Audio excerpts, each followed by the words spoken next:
We count on the police to keep us safe and arrest those who are disrupting the peace of our cities one way or another. But what would happen if police had to arrest their own co-workers for the same offense? I'm not drunk, I'm fucking pissed and I'm tired. I know, I'm sorry. Here's a surveillance video of a 7-Eleven shop in Philadelphia, where we can see a police officer in his full uniform entering the convenience store and walking through the aisles and casually taking a look at the items on the shelves. He went up to the cooler and took out an energy drink, which is identified as 12 ounces Celsius Kiwi GABA energy drink. What he did next was enough to shock the clerk and the owner of the store. He went against his role as a police officer and did something very strange. He grabbed the energy drink worth $2.49 plus tax, and instead of paying at the counter, he simply took off the shop.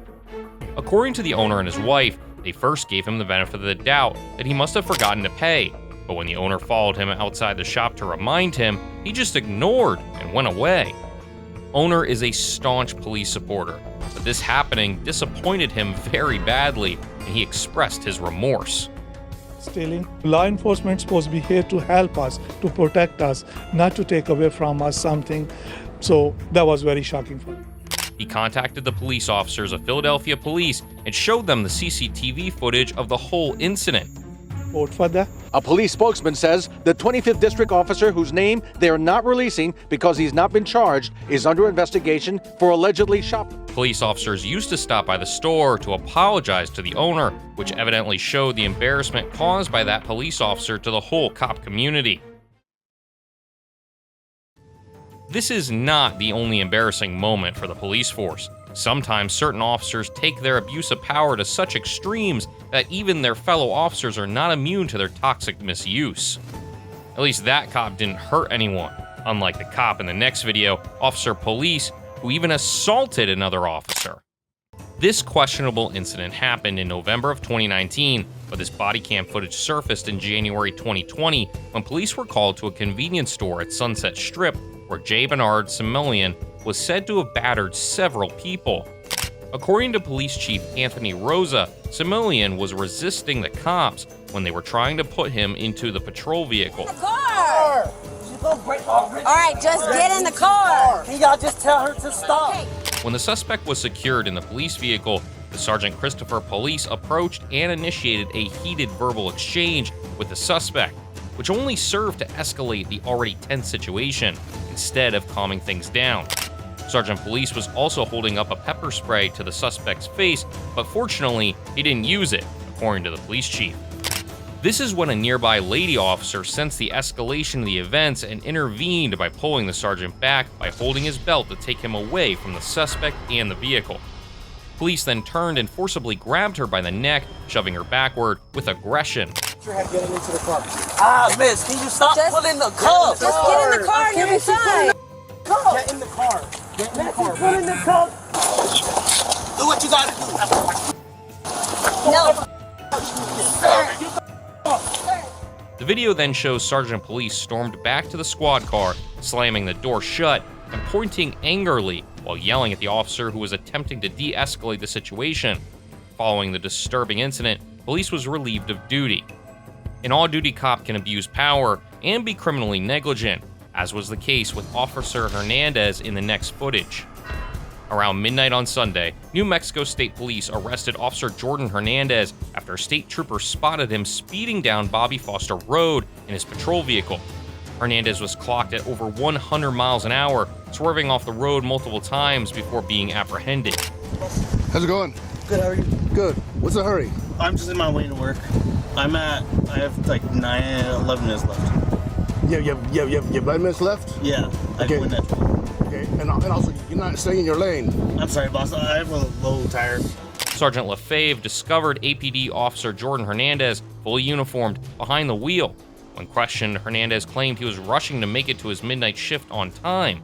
However, Sergeant LaFave wasn't buying it and decided to investigate further, challenging the officer's excuse and setting the stage for a deeper look into his actions. Sergeant was curious about the smell of alcohol coming from Officer Jordan's mouth and his car. He knew something was fishy. Hernandez, when did you last drink alcohol? Yesterday? Yes, sir. Okay, noon yesterday? Yes, sir. So like 12 hours ago? Yes, sir. Okay. No. Like noon the day prior. Okay, I'm gonna check your eyes. So nothing to drink recently? No, sir. Okay, any major head injury? Just a headache recently, but nothing crazy. Okay.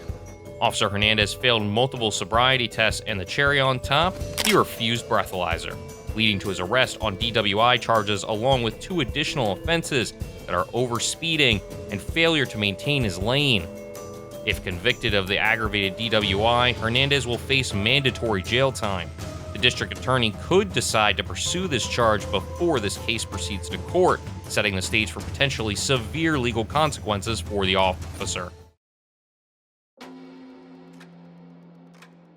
On December 31st, Vincent Tyrone, a suspect known to have a history of using heroin, was accused of involvement in a burglary case and harassment, leading to a scuffle with Hamden police officer Michael Carrillo.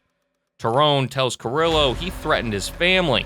The scuffle was caught on body cam footage, shows Officer Carrillo rushing into a basement. What's going on? All right. At 4 Phillip Place in North Haven, yelling aggressively at Tyrone. Tension between Cirillo and Tyrone reaches the boiling point, and Cirillo almost chokes Tyrone to death when the latter grabs his shirt and pushes him to the ground. You all right? It later worsened when Tyrone, who had been sending menacing text messages with threats to kill Carrillo's family, complained of having lower back pain, and hence the police had to call firefighters and some medical personnel. He was later taken to the Yale New Haven Hospital for observation. The fact that they hit each other's face and the presence of Cirillo's sister-in-law as Tyrone's wife makes one question the demeanor of the police officer.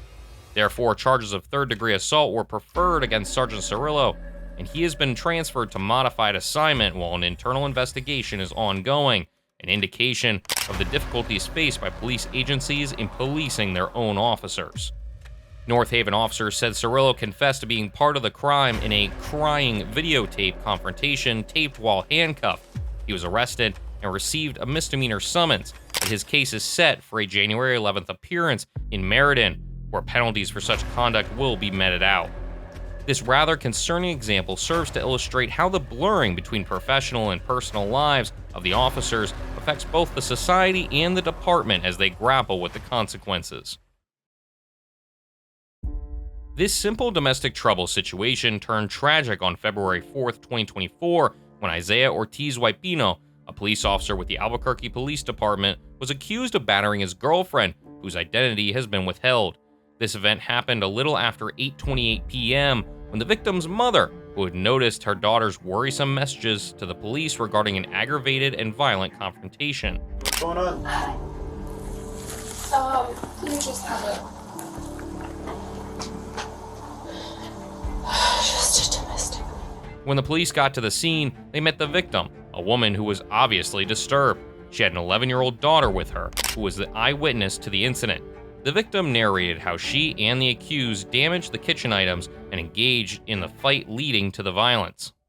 The sparks flew when Ortiz Huaypino got angry and splattered beer foam in the kitchen. When his girlfriend came out with it and said she didn't like what he did, tempers rose even more.